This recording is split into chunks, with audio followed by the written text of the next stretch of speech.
वीकिर 10,000 book library के अंदर जाता है और कहता है 10,000 बुक लाइब्रेरी। मैंने जितना सोचा था ये लाइब्रेरी उससे भी ज़्यादा बड़ी निकली। वहाँ के रखी किताबों को देख के वीकिर कहता है यहाँ पे तो स्वॉर्डशिप की वो सारी किताबें रखी हैं जो मैं अपने रिग्रेस होने के पहले पढ़ना चाहता था। बास्करवेरी क्लैन के अंदर जो बच्चे डायरेक्ट ब्लड लाइन से नहीं होते हैं उनके पास चाहे जितना माना हो फिर भी उन्हें फोर्थ फ्लैंक के ऊपर सीखने नहीं दिया जाता है। ऐसा रूल इस क्लैन में इसलिए बनाया गया ताकि जिन मोहरों को आगे चल के हंटिंग डॉग बनना हो उनके पंजे डायरेक्ट दिसंग तक ना पहुंचे जो मास्टर बनने वाले हैं। तभी वीकिर को एक बुक दिखती है जिसे चैन से लॉक करके रखा गया था। उस बुक को देख के वीकिर बोलता है अगर सोचा जाए तो उस हुगो मुझे सिक्स्थ फ्लैंक तक पढ़ने को बोला है। मुझे पक्का यकीन है उसने ऐसा इसलिए कहा होगा क्योंकि उसको लगता है कि एक 8 साल का बच्चा एक दिन में ये पूरी चीज पढ़ ही नहीं सकता।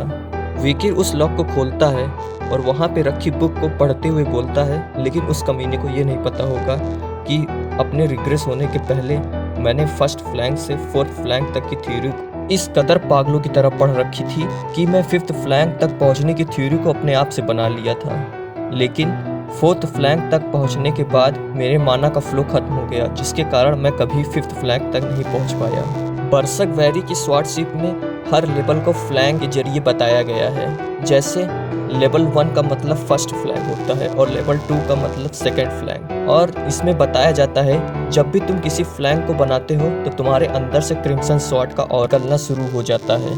मुझे सिक्स्थ फ्लैंक से फर्क नहीं पड़ता है क्योंकि आज मेरे यहाँ आने की वजह कुछ और ही है और जो मुझे चाहिए वो उससे भी हाई लेवल का है। इसके बाद वीकिर वहाँ से जाने लगता है और उसको जाते हुए देख के वहाँ पे खड़े नाइट्स बोलते हैं यंग मास्टर वीकिर आप इतनी जल्दी यहाँ से जा रहे हैं? अंदर स्वॉर्डशिप की और भी किताबें रखी हुई हैं। अगर आप कुछ भूल गए तो हमें बताइए, हम आपके लिए उसे लेके चले आएंगे। वीकिर कहता है नहीं ऐसी बात नहीं है, मेरा काम आज यहाँ पे खत्म हो चुका है। नाइट बोलता है क्या आपने अपना काम पहले ही खत्म कर लिया? लेकिन आप जाने से चाहें तो और भी किताबें पढ़ सकते हैं। वीकिर कहता है अरे यार मैं यहाँ से जाने से पहले उधर की भी रखी किताबों को थोड़ा पढ़ना चाहता हूँ। तुम्हें मेरी चिंता करने की कोई जरूरत नहीं है, तुम मुझे इग्नोर करके अपना काम कर सकते हो। और वीकिर वहाँ से चला जाता है। थोड़ा आगे जाने के बाद उसके पीछे खड़े नाइट्स बोलते हैं ए भी तुझे पता वहाँ पे और कुछ नहीं सिर्फ खराब सी किताबें रखी हुई है। इनकी जगह अगर मैं होता तो मैं अंदर जाके और भी ज्यादा किताबों को पढ़ता। मुझे लगता है ये बहुत ज्यादा छोटे हैं इसलिए उन्हें इसका महत्व नहीं पता है। वीकिर उनकी बात सुन पा रहा था और बोलता है तुमको जो सोचना हो सोच सकते हो क्योंकि तुम लोग को ये पता ही नहीं होगा इन सारी बेकार सी किताबों के बीच में खजाना छुपा हुआ है। तभी वीकिर वहाँ पे रखी किताबों को देखने लगता है और वहाँ से एक किताब को निकालता है जिसपे लर्किंग एम्बेडेड टीथ लिखा हुआ था। उसको देख के बोलता है लर्किंग एम्बेडेड टीथ, मुझे पक्का यकीन है ये वही है। इसके बाद वो उस किताब को खोल के पढ़ते हुए बोलता है ये तो बेसिक स्ट्रक्चर है फर्स्ट फ्लैंक का जिसे बरसकवेरी क्लैन के बच्चे भी नहीं पढ़ सकते क्योंकि इसके बीच के पेजेस फटे हुए हैं। यही कारण है कि इसे बेकार सी किताब मान के यहाँ फेंक दिया गया।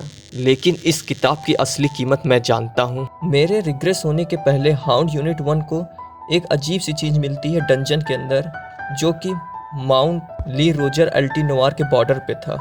वहाँ पे स्वॉर्डशिप स्क्रिप्चर का एक फटा हुआ पेज रखा हुआ था लेकिन उस पेज में जो स्वॉर्डशिप लिखी हुई थी वो बास्करवेरी हैंडराइटिंग में थी। इस चीज को नोटिस करने के बाद हुगो ने 10,000 बुक लाइब्रेरी की हर एक बुक को ढूंढवाया कि ये स्क्रिप्चर किससे मैच करता है और जिस बुक से ये पेज मैच किया था वो थी लर्किंग एम्बेडेड टीथ। ये स्क्रिप्चर बरसकवेरी के एंसेस्टर द्वारा पर्सनली लिखा गया जो एक डिटेल मेथड था कि तुम बरसकवेरी 10th फ्लैंक तक कैसे पहुंच सकते हो। इस चीज के बारे में जानने के बाद हुगो ने अपने सारे हाउंड्स को बाकी के बचे हुए 6 पेजेस ढूंढने के लिए भेज दिया। बाद में जब उसे पता चलता है कि बाकी के पेजेस 7 ग्रेट क्लैंस में छिपे हुए हैं तो उसने उन क्लैंस के अगेंस्ट लगभग जंग ही छेड़ दी थी जो उसे रोक रहे थे उन पेजेस से लेने से। और आखिरी में हजारों हाउंड की कुर्बानियों के बाद हमने उन सारे पेजेस को इकट्ठा करके हुगो को दे दिया और इसके इनाम के तौर पे हमें जो मिलता है वो सिर्फ एक शब्द था,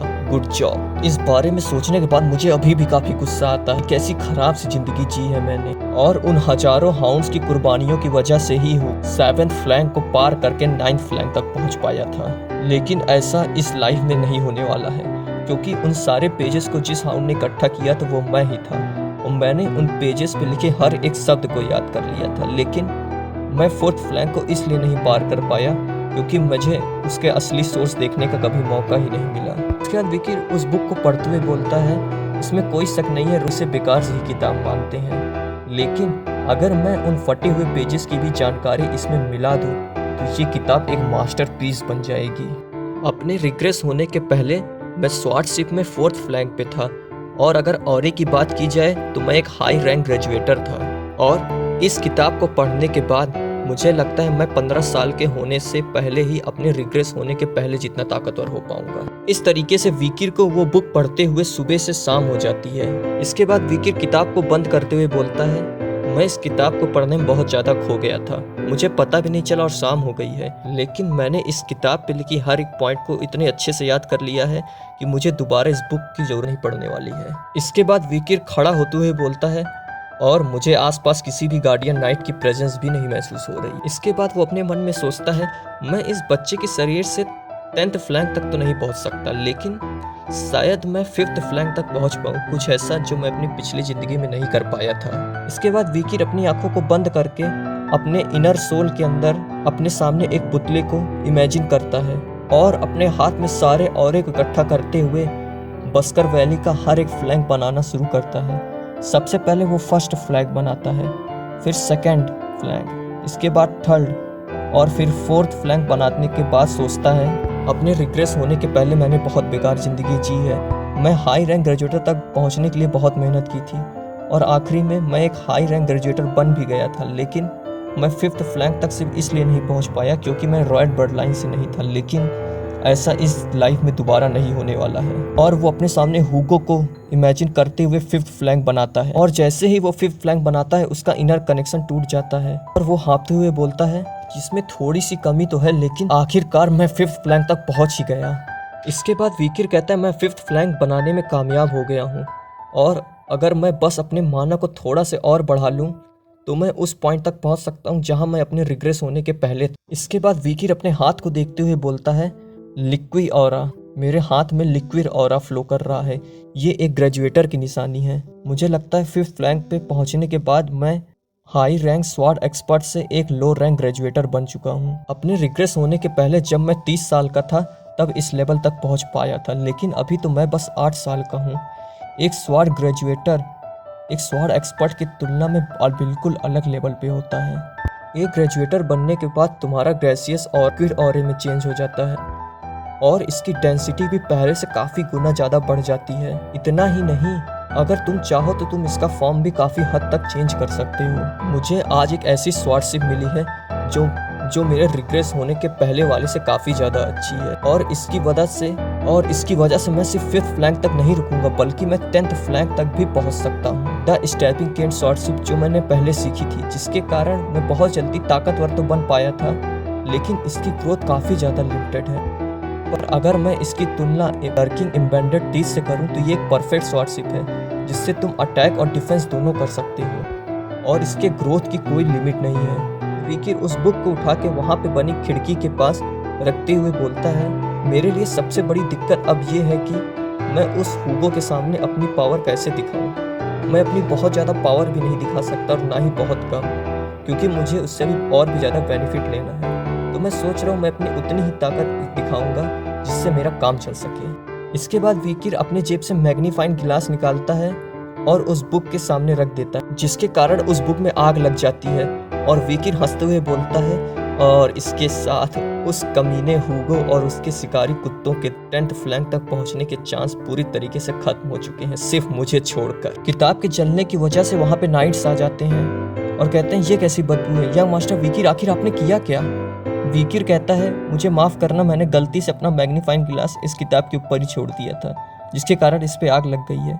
अगर तुम चाहो तो मैं जाके इसे बटलर को रिपोर्ट कर दूंगा। वहाँ के नाइट्स थोड़े से घबरा जाते हैं और कहते हैं, नहीं, आपको माफ़ी मांगने की कोई ज़रूरत नहीं है, इसमें हमारी गलती है कि हम यहाँ पे ध्यान नहीं दे पाए। वैसे भी जो किताब जली है ये सिर्फ एक खराब सी किताब है, इसलिए चिंता करने की कोई ज़रूरत नहीं है। विकिर कहता है, हाँ, यहाँ पे रखी सारी किताब ही खराब ही हैं। वैसे भी सारे नाइट्स तो मांगरोर क्लैंस के रूबी माइंस को लेकर बिजी है ना, तुम्हें इन सब छोटी मोटी चीज़ों के ऊपर ध्यान देने की कोई ज़रूरत ही नहीं है। चलो, अब ऐसे एक्ट करा जाता है कि ये कभी हुआ ही नहीं था। उसके बाद विकिर वहाँ से जाते हुए बोलता है, चलो, ये सिगरेट सिर्फ अब हम दोनों के बीच में ही रहेगा, तुम लोग बहुत बिजी हो गए, माफ़ करना तुम्हारा समय लेने के लिए। विकिर के जाने के बाद वहाँ के नाइट्स बोलते हैं, यंग मास्टर विकिर कितने अच्छे हैं ना, वो अपने सर्वेंट के बारे में कितना सोचते हैं। वीकिर लाइब्रेरी से निकलने के बाद हुगो से मिलने जाता है। हुगो वीकिर से पूछता है, क्या तुझे लाइब्रेरी के अंदर कुछ सीखने को मिला? वीकिर कहता है, हाँ थोड़ा बहुत। हुगो हंसते हुए बोलता है, अच्छा तो ये बता तुझे कैसा महसूस हुआ जब तू लाइब्रेरी के अंदर गया था? वीकिर बोलता है, मुझे अपनी बॉडी में कुछ गर्म और वेव जैसा महसूस हुआ था। ये सुनने के बाद बैरेमॉन हुगो चौंक जाते हैं। बैरेमॉन थोड़ा सा घबराते हुए बोलता है, क्या ये ऑरा हो सकता है क्या? हुगो सोचता है, ऑरा यही एक प्रूफ है जिससे पता लगता है कि तुम स्वॉर्डशिप के वर्ल्ड में इंटर कर गए हो। लेकिन एक जीनियस भी अगर बिना रुके ट्रेन करे तब भी बिना 15 साल के हुए वो लो रैंक स्वॉर्ड एक्सपर्ट भी नहीं बन सकता। अगर मैं ध्यान से सोचूं तो ये छोकरा तो सिर्फ 8 साल का है। हुगो बोलता है, क्या तू अपने बाप को दिखा सकता है ये क्या है? वीकिर बोलता है, जी हाँ बिल्कुल। इसके बाद हमें एरिना दिखाया जाता है जहाँ पे क्लैन के सारे लोग इकट्ठा थे और वो थोड़े से घबराए हुए लग रहे थे और एरिना के अंदर वीकिर खड़ा था। बैरेमॉन हुगो से पूछता है, क्या आप यंग मास्टर की स्किल को टेस्ट करना चाहते हैं? हुगो बोलता है, हाँ, और इसलिए मैंने इसके लिए बहुत अच्छे डिमोनिक बीस्ट को भेजा है। बैरेमॉन थोड़ा सा हैरान होकर बोलता है, क्या एक डिमोनिक बीस्ट? हुगो बोलता है, हाँ, मैंने सोचा क्यों ना इसे थोड़ा सा और मज़ेदार बनाया जाए। इसके बाद एरिना का गेट खुलता है और वहाँ पे एक ऑर्क खड़ा था जिसे पूरी तरीके से चेन से बांधा गया था और उस चेन को एक नाइट पकड़े हुए था जो उसको लेकर बाहर आता है। और उस ऑर्क को देखने के बाद वहाँ अंदर बैठे सब लोग हैरान हो जाते हैं। कहते हैं, क्या एक ऑर्क, एक 8 साल का बच्चा एक ऑर्क से लड़ेगा? ये बहुत ज़्यादा नहीं हो गया? एक ऑर्क से लड़ने के लिए कम से कम तुम्हारी एज 15 साल तो होनी ही चाहिए। चलो जो भी हो, मुझे लगता है अगर कुछ हुआ तो गार्डियन नाइट उसकी मदद करने जरूर जाएंगे। इसके बाद वो नाइट उस ऑर्क को लेके वीकिर के सामने आके खड़ा हो जाता है।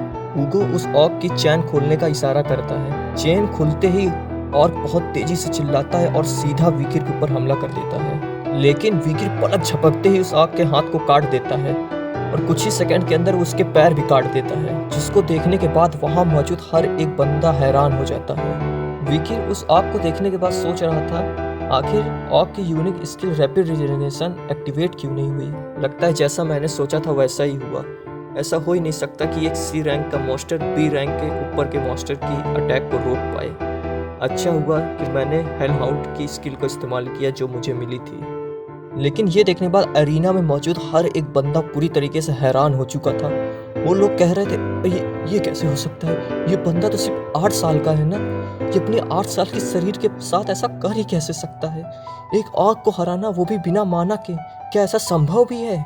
वीकिर हुगो की तरफ देखता है और बोलता है, मैं इसकी आंखों को देख के बता सकता हूँ। ये मुझसे कहना चाह रहा है कि मैंने इसे अभी तक वो नहीं दिखाया जो मैंने लाइब्रेरी में अनलॉक किया। ठीक है, जैसा तू चाहे मैं तुझे वो अभी दिखाता हूँ। तभी अचानक से बेनीमारू हैरान हो जाता है और हैरान होकर बोलता है, क्या ये कैसे हो सकता है? एक ऑरा ब्लेड! और वीकिर ऑरा ब्लेड का इस्तेमाल करता है और एक ही अटैक में ऑर्क के चीथड़े उड़ा देता है, जिसको देखने के बाद हुगो को अपनी आंखों पे यकीन नहीं हो रहा था। बैरेमॉन हुगो से बोलता है, बधाई हो क्लैन हेड, इस जनरेशन का जीनियस आपके सामने खड़ा है। हुगो बोलता है, अच्छा तो तुम ऐसा सोचते हो? बैरेमॉन बोलता है, इस पूरे एम्पायर में ऐसा कोई जीनियस नहीं होगा। लेकिन तभी हुगो बोलता है, वहीं पे रुक जाओ बटलर, उस ऑर्क को देखो, वो तुम्हें थोड़ा सा अजीब नहीं लग रहा है?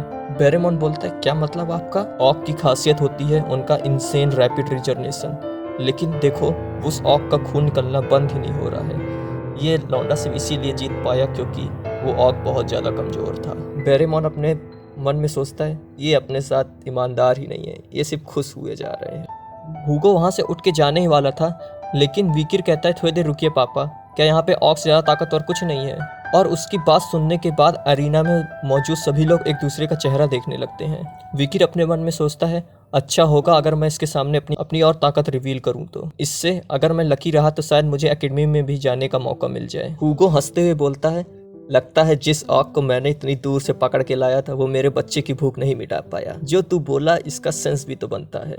तू अभी एक ऐसे एज में है जहाँ पे तुझे लगातार कॉम्बैट एक्सपीरियंस की जरूरत पड़ेगी। हुगो बैरेमॉन से बोलता है, ओए बटलर, क्या उनमें से कोई बचा है जिसको हमने बारबेरियन की टेरिटरी में पकड़ रखा था एक्सपेरिमेंट के लिए? बैरेमॉन बोलता है, हाँ उनमें से एक बचा है, लेकिन इस वक्त वो बहुत ज़्यादा गुस्से में है क्योंकि उसे काफ़ी दिन से खाने को कुछ नहीं मिला है। हुगो बोलता है, ठीक है उसे बाहर निकाल।